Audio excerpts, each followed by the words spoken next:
Have you ever noticed how many people seem fine with money? Not struggling, not rich, just fine.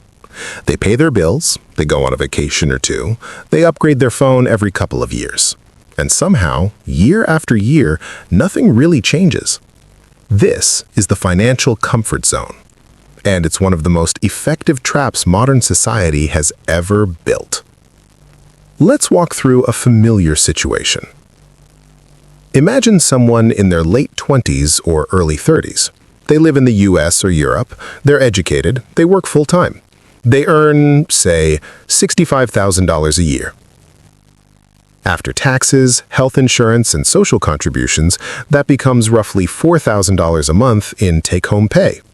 Now the money starts disappearing in very reasonable ways. Rent or a mortgage takes $1,500 to $1,800. A car payment or lease takes $400. Insurance, fuel, and maintenance add another $250. Student loans take $300. Credit cards and subscriptions quietly claim $200. Food, occasional eating out, and small lifestyle upgrades take the rest. By the end of the month, there might be $200 or $300 left. Not nothing, but not enough to change anything. And this is where the comfort zone forms, because nothing feels broken. Bills are paid, the car works, friends live similarly. There's no crisis forcing a rethink. The mistake isn't overspending in a dramatic way, it's building a life where every expense is optimized for monthly comfort, not long-term flexibility. The system reinforces this. Cars are sold as just $399 a month. Phones are only $45 a month. Furniture, vacations, even groceries are framed as manageable installments. Monthly thinking replaces total cost thinking. Let's look at one small example. A $400 car payment over 6 years is nearly $29,000. Add insurance, interest, depreciation, and maintenance, and the real cost pushes past $40,000. For transportation. Not for freedom, not for income growth, just to maintain a normal routine. Now zoom out.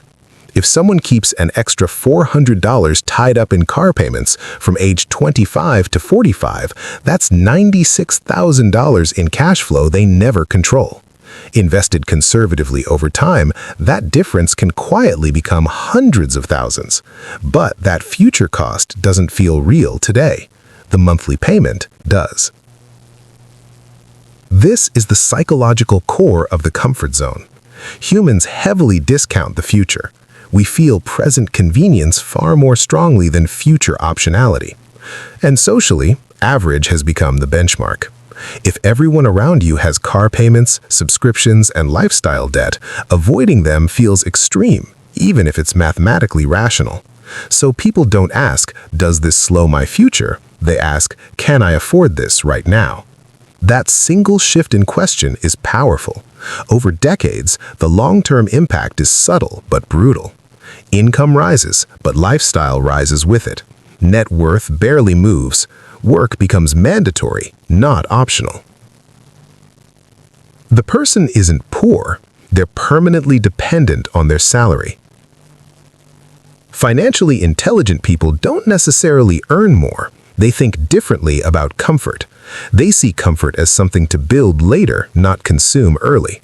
They're willing to feel slightly uncomfortable today, driving an older car, renting longer, delaying upgrades, not out of discipline, but out of clarity.